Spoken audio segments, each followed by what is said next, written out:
Day 788 of the Ukrainian War Map, also known as the Russo-Ukrainian War. Juzzie here, and today is another update as I take a simplified and down-to-earth approach to some of the most important happenings on the ground in Ukraine. So, starting off, we'll take a look at the Russian losses, as currently Russia sits on more than 460,000 military personnel losses, representing an additional 730 in the past day. Then, as for hardware losses, 7 tanks, 8 APVs, and 17 artillery. So we'll head to the map now, and starting out in Russia's northeastern region of Peskov, as Russian air defenses engaged and neutralized a drone intruding into their airspace, but did so after the drone traveled an absolute bare minimum of about 500 kilometers. The incident unfolded as the drone, likely on a reconnaissance or sabotage mission, attempted to infiltrate the strategically important facility. Then to the capital, as it looks like it's Moscow fire season again, as a suspicious fire broke out at an industrial enterprise overnight. No further information yet exists on the cause of this event. Then all the way down to Sevastopol today, as I just missed out on reporting this event after yesterday's upload. So for what amounted to a daring strike, a Ukrainian Neptune anti-ship missile struck a Russian vessel docked at the Holyanda Bay naval facility. The ship, identified as the Kommuna, was hit in Surkana Bay and seemingly left engulfed in flames. And as for a bit of interesting background info on this ship, Russia launched the Kommuna in 1915, when Russia was known back then as the Russian Empire, a period which was part of the imperial era under the rule of the Tsar Nicholas II. And as such, and you might expect, this ship happens to be the Russian Navy's oldest active ship. So, despite claims of repelling the missile by the Russian MOD, Ukraine's Navy spokesperson confirmed the successful attack, and as we can see here, as video footage captured the burning ship from a distance, with typical reports ensuing about the closure of the Crimean Bridge, which is some 270 kilometers away. Now, the extent of the damage for this vessel remains unclear, but the strike certainly demonstrates Ukraine's resolve to target Russia's Black Sea fleet in the occupied port city. And I would say that the Ukrainians are doing a nice job of changing up their targets day to day to keep the Russians guessing what will be hit next. But realistically, we're looking at a broader and more sustained set of varying campaigns on Russian targets by air, land, and sea. Then briefly to the main map, as overnight the armed forces of Ukraine destroyed or neutralized 5 out of 7 Shahed drones and 1 Orlan 10 reconnaissance drone. Then we head into the east, near to the Bakhmut axis, where, as far as the map is concerned, not a lot of actual positional changes that can be seen on this front right now. Although it is expected that there is an uptick in Russian brigades, regiments, and airborne divisions just behind the scenes in the Russian-controlled region beyond. And specifically for this region, in a recent interview with NBC News, President Volodymyr Zelensky revealed that Russia is poised to launch an offensive to seize the town of Chasiv Yar in the Donetsk Oblast by May 9th, right there, beyond the canal. And being May 9th as a day that would be coinciding with the Russian Victory Day celebrations. But you may be aware of this ambition already, as Zelensky's statement also echoed the same concerns as raised by the AFU's Commander-in-Chief Syrskyi about the deteriorating situation in the region due to shortages of ammunition and supplies. And although we do see news where US aid to Ukraine might seem imminent, the Institute for the Study of War warns that Russian forces may still make significant advances before the supplies reach Ukraine. But having said that, some of those military aid supplies are ready to commence delivery on. But back to Chasiv Yar, as it's a heavily damaged town, which is a crucial target for Russia's further advancements towards Kramatorsk and Sloviansk, but it's also the political win that Russia needs more than ever right now, to sink their teeth into a big town like that one. But despite some indications of Russia's preparations for a renewed onslaught, In this region, Ukraine's armed forces will likely be able to blunt the impact of the impending assault if the expected American support reaches the battlefront promptly. And then moving further down south, as where some of that aid could be also used at, is in the village or town of Osheratina, where Russian forces continue to make some incremental gains, albeit a very salient style push, mostly in its south and southeast below the railway. But it's not exactly Novo-Bakhmutivka outflanking territory, or seized lands for the Russian forces to hold, as they would instead be quite preoccupied on almost all vectors of attack by Ukrainian forces right here, right now. Not to mention, zoom in quite far in, a bit of urban warfare exists here too. But perhaps most upsetting for the Ukrainian defenders right now was the recent loss of Novo-Mikhailivka. So I need to jump right down for that one. Great, there it is.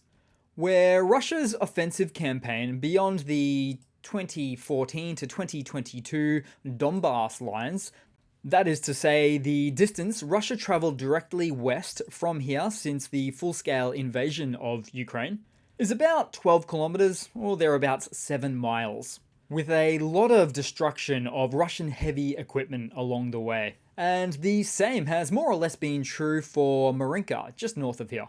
Then taking a look around, as somewhere in the east, Ukrainian soldiers from the 79th Separate Airborne Brigade stopped a Russian push by means of an MTLB armoured fighting vehicle. Then, interestingly, we saw how Russian sources were advising about the AFU dropping caltrops on roads to damage their vehicles' wheels.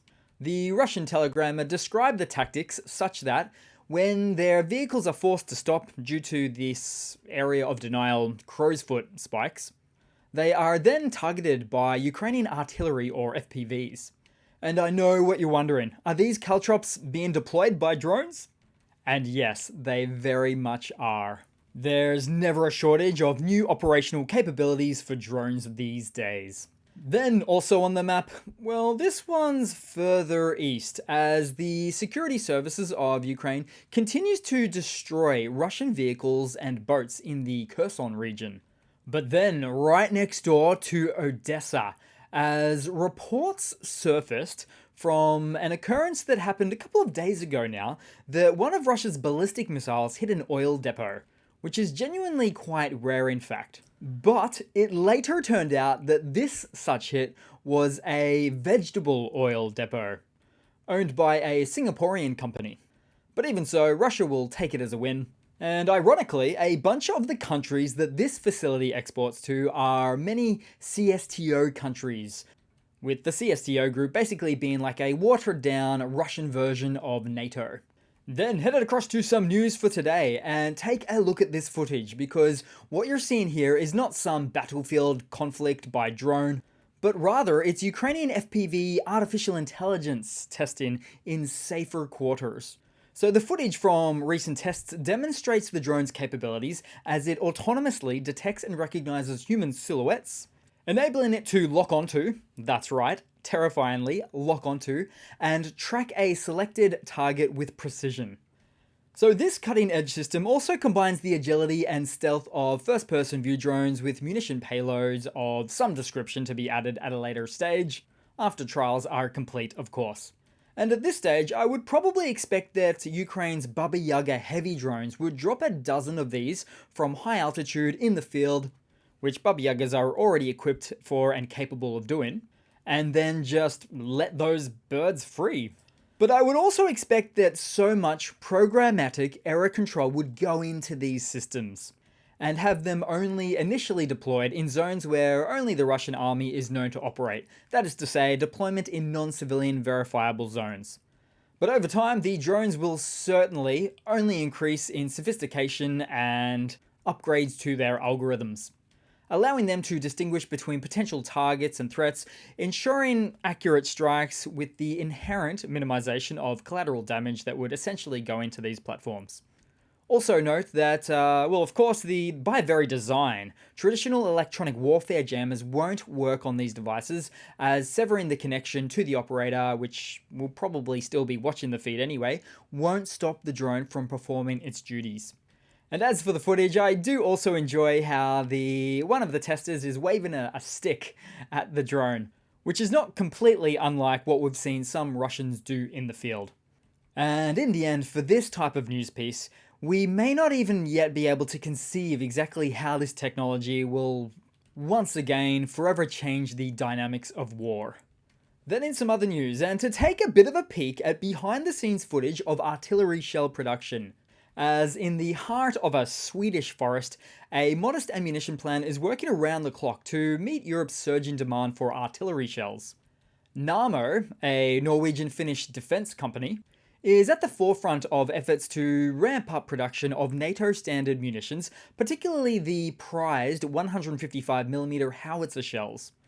The facility is undergoing a rapid transition to focus on these shells, aiming to triple the production by 2024 with the help of Nordic and EU funding. So the war in Ukraine has exposed Western stockpiles and production capacity as lacking in desired levels of output, with some of that responsibility now falling to a number of countries within the European continent to keep ammunition flowing to Ukraine. Then in some more news, US Senator Mark Warner has revealed that the United States could commence the transfer of the long-range Army Tactical Missile Systems, aka ATACMS, to Ukraine within a week, contingent upon the White House approving the recently passed $61 billion military aid package in the House of Reps. And so at this point, the Senate is expected to advance the bill in the coming days, after which the US President will then sign it into law. Warner went on to emphasize that the ATACMS missiles are included in the legislation, which is quite true, they're mandated in the bill, in fact, and said that they are ready for shipment, stating that the aid should have been provided 6 months ago. Also, the senator praised the Ukrainian military's achievements, noting that with less than 3% of the US defense budget, Ukraine has eliminated a significant portion of Russian forces and equipment without the loss of a single American soldier. Then headed across to some Russian hardware updates, as Russia really is assembling all their old scrap together. Take, for example, in the Amur region in the country's far, far east, Russia is restoring mothballed and particularly even cannibalized BMP-1 infantry fighting vehicles from the 60s, as they staple protection kits to these rusted out hulls in their efforts to use every piece of equipment that they can possibly muster up. Which only gives more reasons to explain why Russia's army now has such a prevalent usage of those Chinese Desert Cross buggies in active frontline battle zones.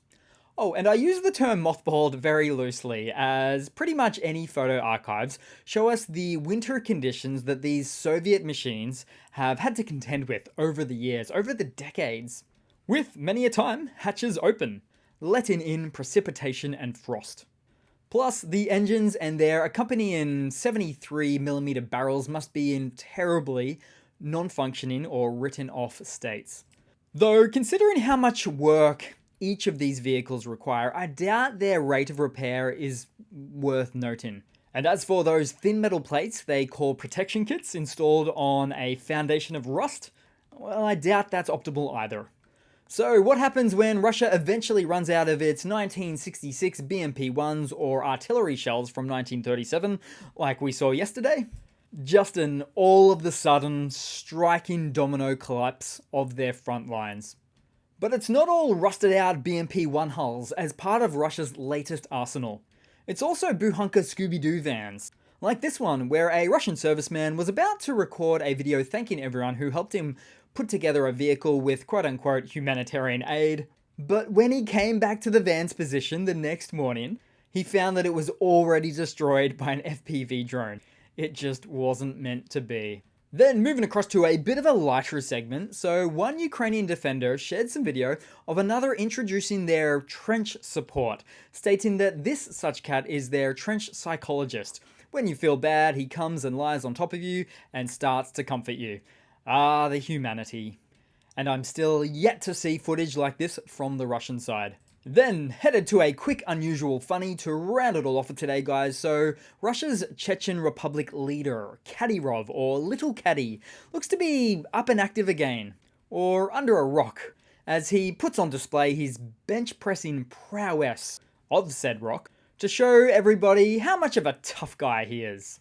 Now, just prior to this, he actually wasn't doing too well for about 6 months, as his former physician was apparently slowly poisoning him day by day. And that was Kadyrov's assessment, not mine. Anyhow, reportedly, Kadyrov and his so-called TikTok Chechen army may be looking to get back into the swing of things in an attempt to clean up or finish off the rest of the Donbass. But in a space where even Prigozhin failed on this mark, it's not likely that this little caddy will make things overwhelmingly better for the Russian army. In fact, I would argue he would only make things worse. So that's it for today, guys. Thanks again for watching. Please comment and like. I do appreciate it all and the support, and I do hope to see all of you guys there in the next one. Cheers.